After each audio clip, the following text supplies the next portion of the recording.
حضرت بریدہ رضی اللہ تعالیٰ عنہ بیان کرتے ہیں، میں عشاء کے وقت رسول اللہ صلی اللہ علیہ وسلم کے ساتھ مسجد میں داخل ہوا تو ایک آدمی بلند آواز سے قرأت کر رہا تھا۔ میں نے عرض کیا، اللہ کے رسول، کیا آپ سمجھتے ہیں کہ یہ آدمی ریاکار ہے؟ آپ صلی اللہ علیہ وسلم نے فرمایا، نہیں، بلکہ وہ تو غفلت سے ذکر کی طرف رجوع کرنے والا مومن شخص ہے۔ راوی بیان کرتے ہیں، اس وقت حضرت ابو موسیٰ اشعری رضی اللہ تعالیٰ عنہ بلند آواز سے قرأت کر رہے تھے تو رسول اللہ صلی اللہ علیہ وسلم غور سے ان کی قرأت سننے لگے۔ پھر ابو موسیٰ رضی اللہ تعالیٰ عنہ بیٹھ کر دعا کرنے لگے تو انہوں نے کہا، اے اللہ، میں تجھے گواہ بنا کر کہتا ہوں کہ تو اللہ ہے، تیرے سوا کوئی معبود برحق نہیں، جگتا بے نیاز ہے، جس نے کسی کو جنم دیا نہ اسے جنم دیا گیا اور نہ ہی کوئی اس کا ہمسر ہے۔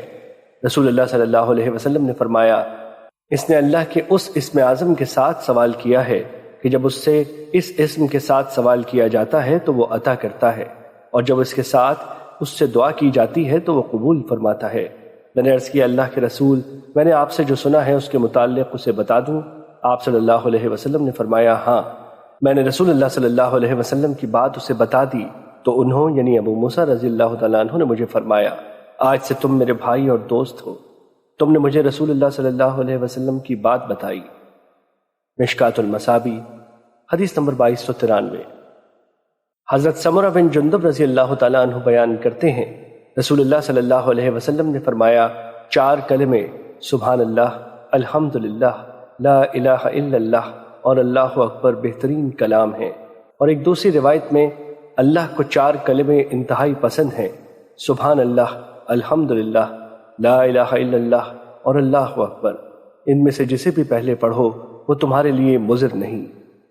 مشکات المصابیح حدیث نمبر 2294۔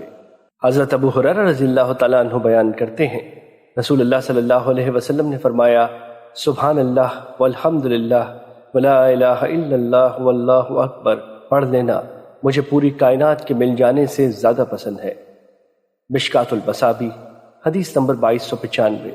حضرت ابو ہریرہ رضی اللہ تعالیٰ عنہ بیان کرتے ہیں، رسول اللہ صلی اللہ علیہ وسلم نے فرمایا، جو شخص دن میں 100 مرتبہ سبحان اللہ و بحمدہ پڑھتا ہے تو اس کے گناہ خواہ سمندر کی جھاگ جتنے ہوں معاف کر دیے جاتے ہیں۔